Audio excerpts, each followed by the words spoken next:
Hey guys, welcome back to my channel. So this video is a little bit delayed, but as you can tell by the title, I'm going to be talking about the books I read in November. So I was able to read a decent amount in the month of November, and I wanted to talk to you guys about the books that I read, you know, if I liked them, if I would recommend them, and all of that stuff. So this video isn't super long. Let's jump right in. Okay, so the first book I read in the month of November was A Shadow in the Ember by Jennifer Armentrout, and this is the first book of her prequel series to From Blood and Ash, or Blood and Ash, whatever you want to call it. Yeah, so as you guys may or may not know, I love the Blood and Ash series. It's super good. It's high fantasy, it's got romance, it's got action. It's got all the stuff that I love in a good fantasy series. And so this series, it takes place, I want to say maybe like 1,000, 2,000 years in the past. And we follow kind of some of the characters that are mentioned in the Blood and Ash series, the gods and everything that happened like thousands of years before the Blood and Ash series. And now we get to see kind of the story of what they refer to in the Blood and Ash series. I hope that makes sense. So I do want to talk about this book, but I have to be careful in kind of how I explain things because it does kind of give some things in the Blood and Ash series away. So I'm going to do my best to explain this book without like kind of giving any spoilers to the Blood and Ash series. Okay, so in this book, so as I said, it takes place kind of thousands of years before the Blood and Ash series. So this is a little bit more about like the gods and how everything formed that then we see in Blood and Ash. So in this book, we follow our kind of original maiden, the original chosen one. So in Blood and Ash, they talk about, oh, the previous maiden, the first maiden, because Poppy in Blood and Ash is the second maiden, but everyone's like, I've never heard of another maiden, like, did that person even exist? So you kind of don't know. So just a little bit of a spoiler, just because you can't get around it, I'm going to explain this book. She is Seraphina, our main character here. Sarah is our kind of original maiden, and she is kind of promised to the gods upon her birth that she will become the primal of death's consort. So we have many different layers to the story. There's like primals, then there's gods, then there's mortals, there's Atlanteans, there's kind of all these different levels of like supernatural creatures. But just for the sake of this little summary that I'm giving, the primal of death made a deal with this family, and they basically said, your firstborn daughter is to be my consort. And then, you know, the family line, there's no daughter born for X amount of years, and then finally they have the daughter Sarah, and she is the chosen, she is the maiden that is basically now is going to be given to the primal of death to kind of like fulfill the deal. However, as you can kind of assume, there's a lot more layers and intricacy to this. She's not just gonna go be with him and like not question anything. She kind of has a plan to marry him and then kill him. So kind of think Bridge Kingdom here a little bit, where they have this arranged marriage and they're gonna get married, and it's like, you know, supposedly everything is good and dandy, but really she has like this underlying agenda to go and kill him. So that's all I'll say, because again, if I say any more, it's giving away this book, it's giving away the other series, and I don't want to do that, but I thought it was really good. My kind of issue with this book was that it just was very similar to Blood and Ash, which like I guess kind of makes sense because we're supposed to be drawing the parallels between like the world and the characters and like this maiden versus this maiden, and I just felt like it was just a little bit too similar. Like it was almost like a cop-out a little bit of the author being like, oh well, Blood and Ash did so well and like everybody loves it, so I'll just kind of like follow that formula almost, which like is kind of mean, but it's just like, it's just kind of true. There was a few too many similarities for me that I wish was just like, like I wish you didn't make the two protagonists, like the protagonist in the series and the protagonist in the series, so similar, because I just felt like I was kind of reading the same like romance plot, if that makes sense. Like it just needed a little bit, like I just wish there was a little bit more of a difference between the characters, if that makes sense. But otherwise I thought it was really good. It's really interesting to kind of get a little bit more of the background of why things in Blood and Ash are the way they are, and it's like set up all the way, you know, these thousands of years in the past from what is going to happen in this series. So again, this is only the first book of, I think it's going to be a trilogy, so we didn't get the whole story, but you know, we're starting to see like the players that they mentioned in Blood and Ash. We're starting to see like what really happened, so it's really good. If you like Blood and Ash, I would highly recommend this series. Like, you know, it's in the same world. You're gonna love it if you love Blood and Ash, and if you didn't read Blood and Ash, you didn't love it, I would recommend that series. I would read that first just because I think she wrote it with the intention of reading them as they came out. So I would read at least the first 3 Blood and Ash books because that was the order that she wrote them in, and then go back and read this because I think it's a little bit more interesting. Like, if you just were to read this book and then read Blood and Ash, you'd be like, oh yeah, Nyctos, because he's in that one. You kind of draw the parallels, and you have that background when you read this, but I think it's actually more interesting to kind of read the present and then go back and learn the past. It just makes it like a little bit more interesting, in my opinion. Okay, and the next book that I picked up this month was Never Kiss a Duke by Megan Frampton.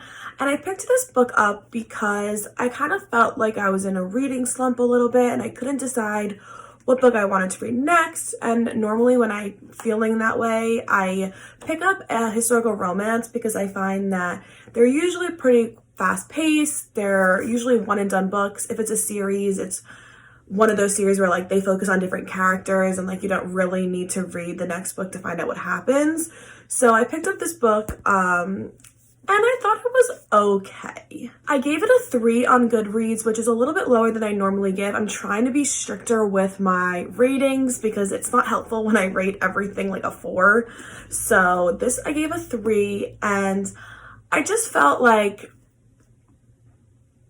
it was just kind of a simple historical romance. It wasn't great, it wasn't bad, it just kind of was. It did do what I kind of wanted it to do, of just like letting me get through a book really fast and getting me back into like reading. I don't know, that sounds really weird, but like, you know, if you like are reading a lot and you're just kind of reading every night, you just kind of continue to do that and you're in the groove and everything.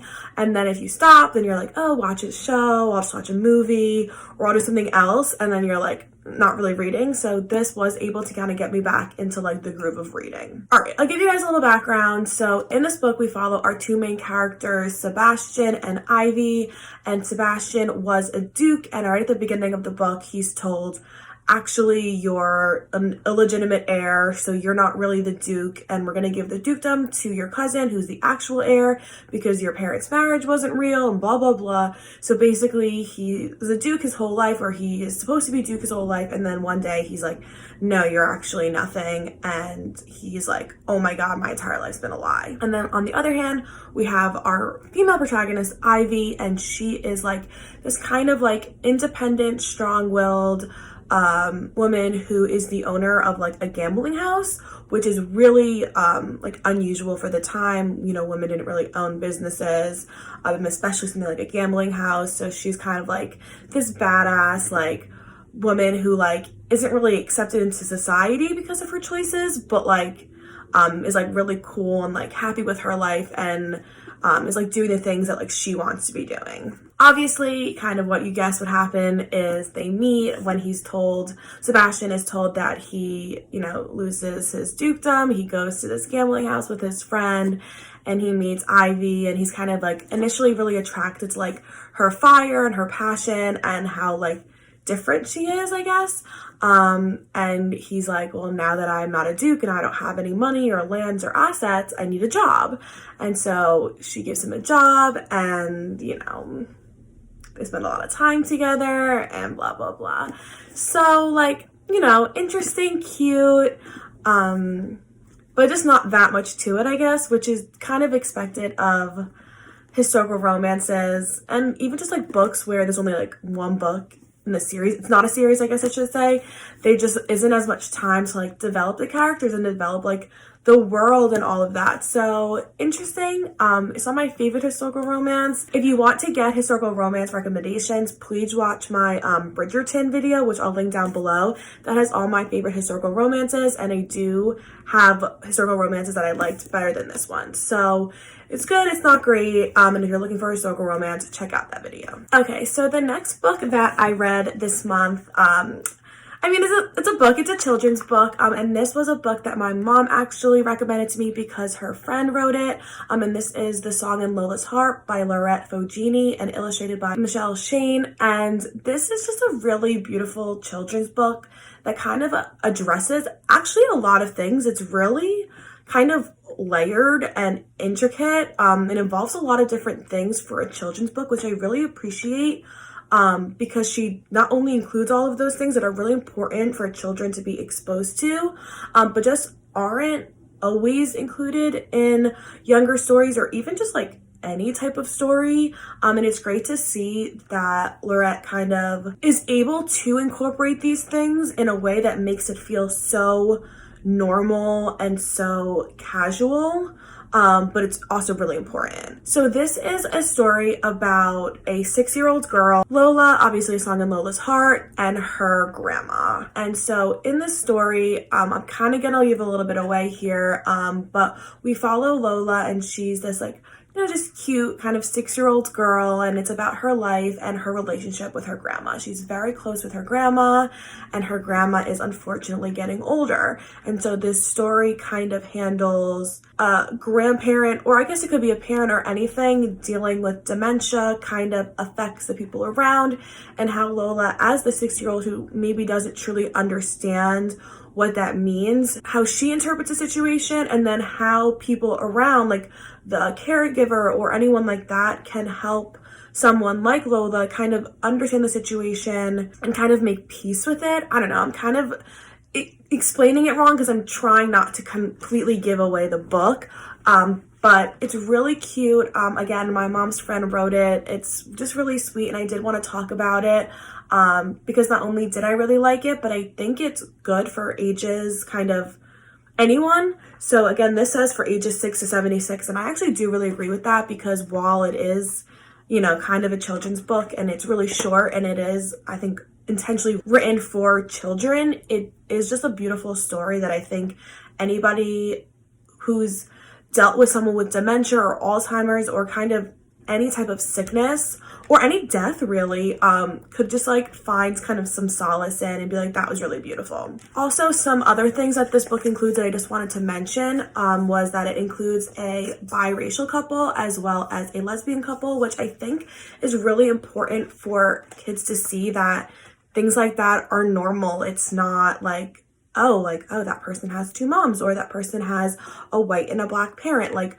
these things, the more we can incorporate it into content like shows and movies and books, the more that younger generations will think like that's totally normal and people should love however they want to love and however they feel loved. And it shouldn't be considered abnormal or weird just because society has deemed that weird and unusual. So I really like how it's included, and it's done in a way where it's really digestible for little kids, and they can see that and again think, oh, those parents just love each other, and that's just that. It's not, oh, well, why do you have 2 moms, or why is one of your moms white and one of your moms black? So again, I just think that's really important to be included, and the fact that Laurette is able to include so many different kind of like potentially heavy things in this children's book, and again, such a digestible way, I think is 1, really impressive, and 2, really important. So great job, Laurette. I know we've never met, but you're a friend of my mom's, so I just wanted to say great job on the book. I loved it, and I would highly recommend it to anybody who's potentially has a child and they want to have a book that is a little bit more of a lesson than just, you know, like a fun, cute little book, or anyone who's dealt with dementia or losing a parent or a grandparent, it's really beautiful. All right, and the last books that I was able to read this month was the first 3 books of the Awakens series by Elise Kova. And I'll put up on the screen right here because I don't have the physical book with me. I've been reading it on my Kindle. And I picked up this series because, well, just full transparency, I am behind on my reading challenge for Goodreads, and I wanted a YA fantasy series that had enough books where I would be able to get through, like, you know, 5 or 6 books and catch up on that challenge. And I picked kind of YA because usually I can get through those books in like 2 or 3 days.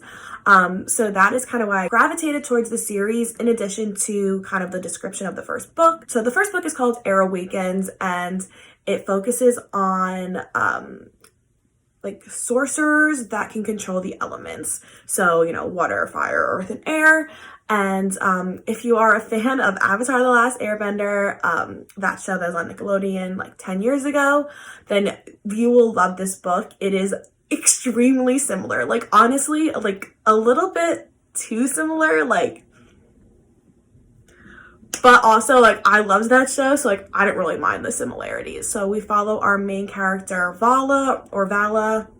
I'm not exactly sure how it's pronounced, but basically she is the last, like, windwalker. She's the last person who can control the elements. There hasn't been a, you know, windwalker or an airbender in like 150 years, and then one day she discovers that she has the ability to control air, and it's like, you know, this whole big thing, and there hasn't been one. And also, kind of another element to this story is that in this world, like, sorcerers, as they're called, are not really accepted. They're kind of feared by people, and because people are scared of them, they treat them poorly.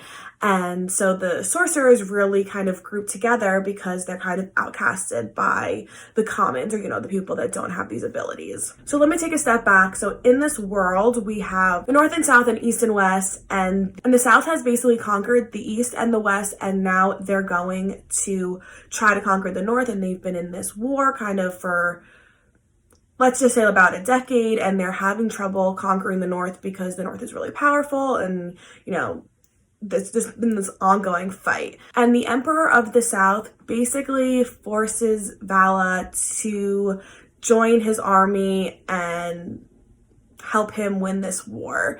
And while she's kind of in this war and trying to basically gain her freedom, because she's doing this not voluntarily, she doesn't want to be fighting this war, but while she is, she spends a lot of time with the Emperor's son, Aldrich, and he and her kind of form a, let's just say, a friendship. And just, again, another tie to Avatar: The Last Airbender, he is a fire bearer, or whatever they're called, and, you know, his nickname is the Fire Lord, and I can't, it's just very similar. But again, it's really good. It definitely is a YA and not new adult fantasy. It's a little bit less intricate. The romance is a little bit younger, but I actually think it's really good, and they are shorter. So it's just kind of a fun series to just kind of fly through and, you know, read this world and see kind of how all the characters are growing throughout, because they start relatively young, like 17 to 20-ish, and so we're seeing them grow a little bit every book, and we're seeing their powers develop, and we're seeing how, you know, she's able to affect people with her, like, optimism, and show people that just because the world's always kind of been at war, we've been at war for the past 10 years, doesn't mean we can't have this time of peace. I don't want to go any more into it because I don't want to give it away, but it's really cute. I believe I gave all the books a 4 so far. So it's not my favorite YA fantasy series that I've ever read, but I do think it's really good. I like the characters. I think they're really interesting, and the character development I think is really interesting. And the world, I don't want to say it's interesting because I'm just saying everything is interesting, but I do think it has like, the world building is really good. It's just not as maybe intricate as, like, in an ideal situation it would be, just for my personal opinion. But again, it is YA, not new adult, or, you know, just whatever. So it makes sense that it'd be a little bit easier. a little bit less intricate. But if you're looking for a slightly easier book that you just kind of, or slightly easier series that you can kind of just fly through, or maybe if you're like 16 to 20, then I think you'd really like this series and I would recommend it. Okay, so those are all the books that I read in the month of November. I hope you got some good recommendations from this video. Please like this video. Please subscribe if you are not already. It's free. All you have to do is hit that subscribe button down below. It really supports my channel and I really appreciate it. So yeah, that's pretty much all I have, and I will see you guys in the next video. Bye!